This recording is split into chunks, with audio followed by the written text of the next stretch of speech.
राघव दौड़कर बगीचे की तरफ गया, वहां से फावड़ा उठा के ले आया। उसने अभी तक 2-3 बार ही फावड़ा जमीन पे मारा था कि तभी फिर से मंदिर का दरवाजा खुलने की आवाज आई।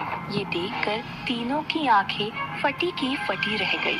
उन्हें लगा कि कहीं फिर से चंद्रकला वापस तो नहीं आ गई है। अब तो वो लोग जमीन खोदना शुरू भी कर चुके थे।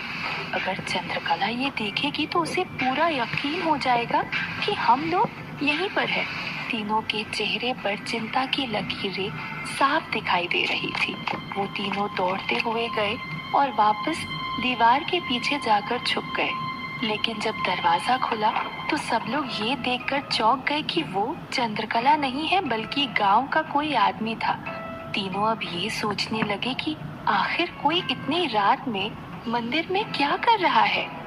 अंदर आने के बाद जैसे ही उस आदमी की नजर मंदिर के मुख्य दरवाजे पर पड़ी, वो ये देखकर चौंक गया कि मंदिर का मुख्य दरवाजा खुला हुआ था। वो दौड़कर सीढ़ियां चढ़ा तो उसने देखा कि दरवाजे का ताला भी टूटा हुआ था। ये देखकर वो आदमी मंदिर के अंदर चला गया और अंदर का नजारा तो और भी चौंकाने वाला था। चारों तरफ किताबें ही किताबें बिखरी पड़ी हुई थी। इधर यामिनी को अब ये डर सताने लगा था कि अगर इस आदमी ने ये सब देखकर गांव वालों को इकट्ठा कर लिया तो वो लोग गांव वालों को क्या जवाब देंगे। पर उस आदमी के दिमाग में तो कुछ और ही चल रहा था।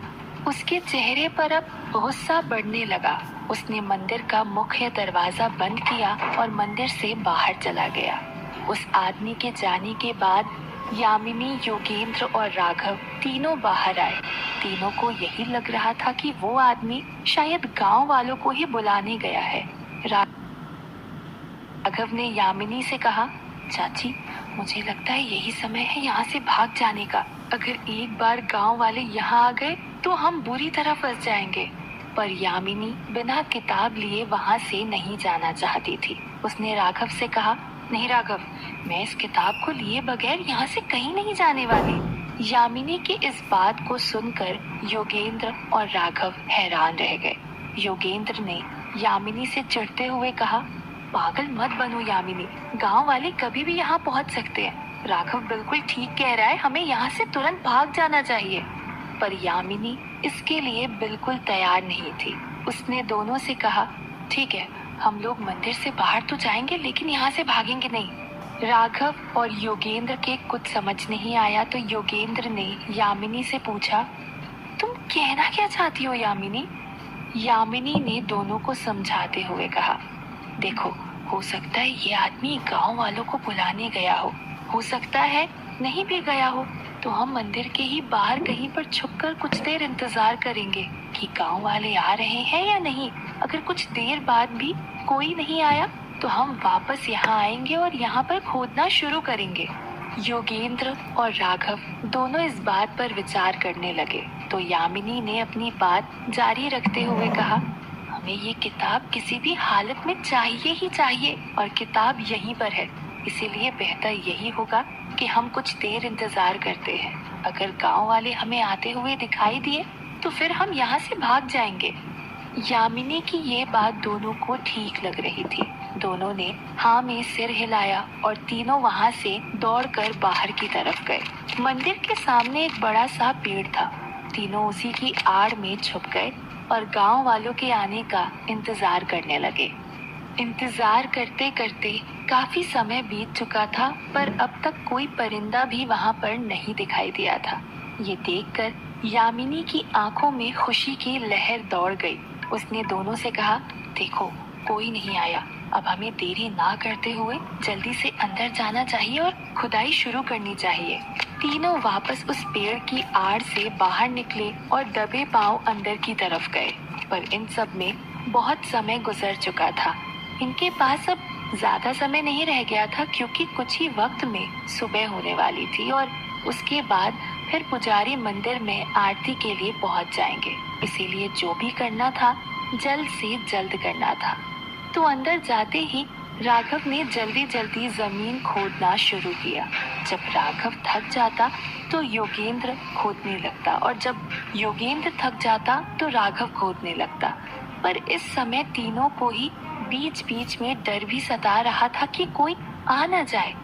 जैसे जैसे गड्ढा खोदा जा रहा था वैसे वैसे यामिनी के चेहरे की चमक बढ़ने लगी थी। उसे पूरा यकीन हो गया था कि अब कुछ ही देर में वो किताब उसके हाथ में होगी। पर धीरे धीरे जब गड्ढा गहरा होने लगा तो यामिनी के चेहरे का रंग उड़ने लगा था। देखते ही देखते गड्ढा 5-6 फीट लंबा और इतना ही गहरा हो चुका था, पर किताब का कोई नामो निशान भी नहीं दिखाई दे रहा था।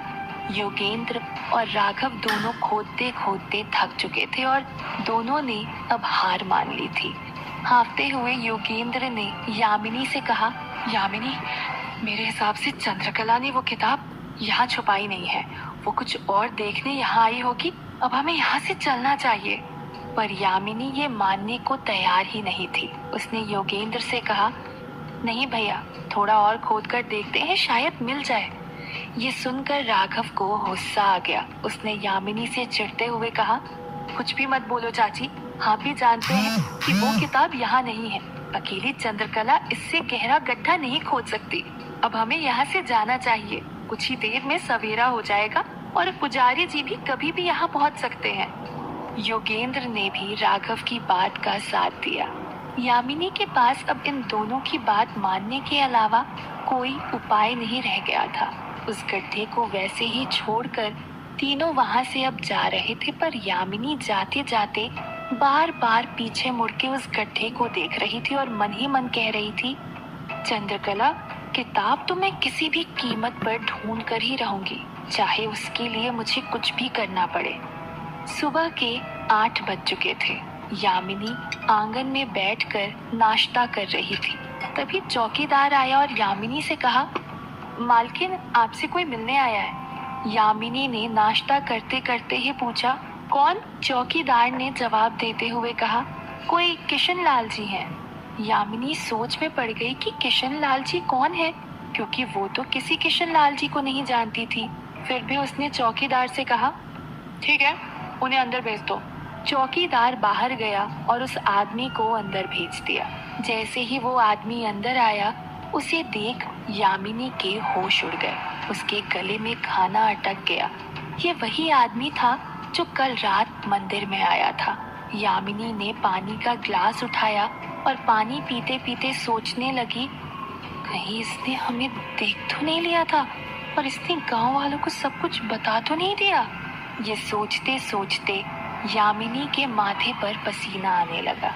उसने माथे का पसीना पूछा और औपचारिकता दिखाते हुए लड़खड़ाती जुबान में उस आदमी से कहा, आइए किशन लाल जी, अंदर आइए। किशन लाल जी अंदर आकर कुर्सी पर बैठे। यामिनी भी उनके सामने दूसरी कुर्सी पर बैठी। उसने डरते डरते किशन लाल जी से पूछा, कहिए किशन लाल जी, कैसे आना हुआ? किशन लाल जी ने जवाब देते हुए कहा, मालकिन, वो बात ऐसी है कि कल रात को एक अजीब घटना घटी। मैं रात के 12 बजे घर वापस आ रहा था तो मैंने चंद्रकला को हनुमान मंदिर से बाहर निकलते हुए देखा।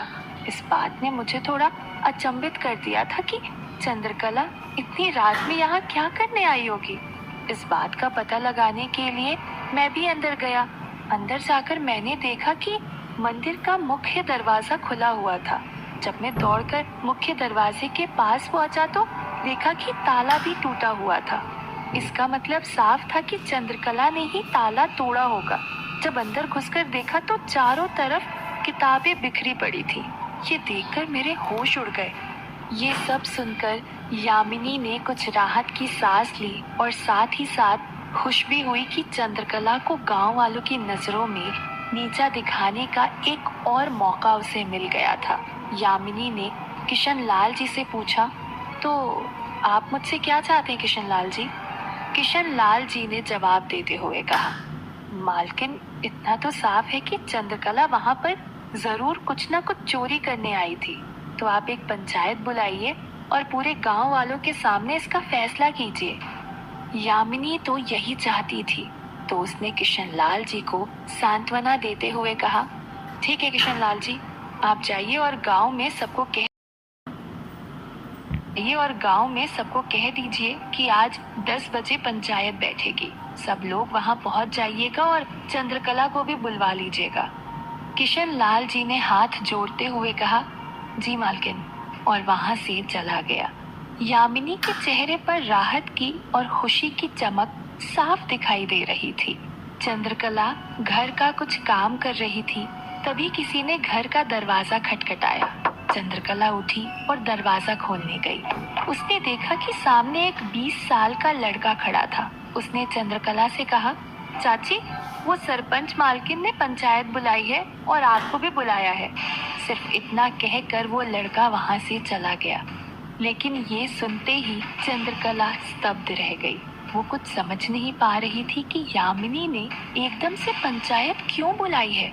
उसने जल्दी जल्दी घर के काम निपटाए और पंचायत जाने के लिए निकल गई। चंद्रकला पंचायत जरूर जा रही थी, लेकिन उसका शरीर कांप रहा था, धड़कनें बढ़ने लगी थी।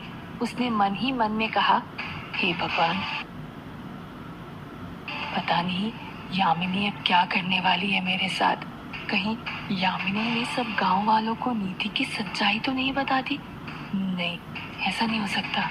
यामिनी ऐसा नहीं कर सकती। चंद्रकला ये सोच जरूर रही थी, पर उसे पूरा यकीन था कि यामिनी ऐसा कर भी सकती है।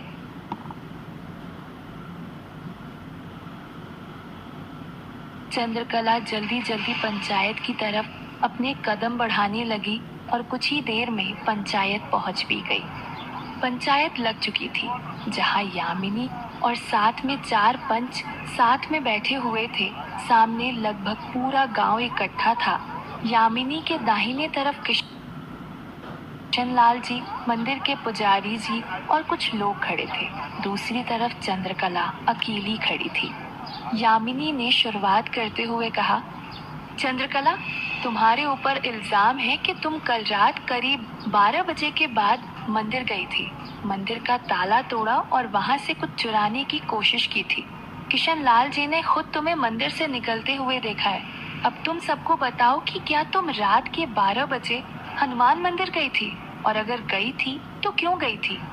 ये सब सुनकर चंद्रकला के होश उड़ गए। उसने कभी सपने में भी नहीं सोचा था कि उसके ऊपर चोरी के इल्जाम लगेंगे। चंद्रकला ने अपनी सफाई देते हुए कहा, मालकिन, मैं मंदिर गई जरूर थी, पर मंदिर का ताला पहले से ही टूटा हुआ था और किताबें भी वहाँ पर पहले से ही बिखरी हुई पड़ी थी। मुझे नहीं पता कि मुझसे पहले वहाँ पर कौन गया था। इस पर यामिनी ने फिर उससे पूछा, तो तुम ये बताओ कि तुम वहाँ क्या करने गई थी?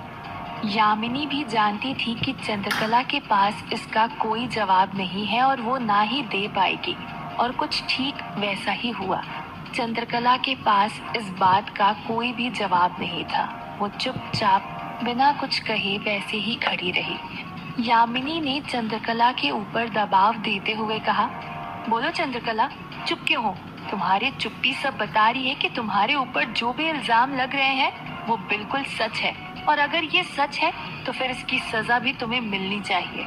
यामिनी ने इतना कहा ही था कि पीछे से किसी ने आवाज लगाते हुए कहा, मैं तो कहता हूँ कि इसे इस गांव से ही निकाल दो।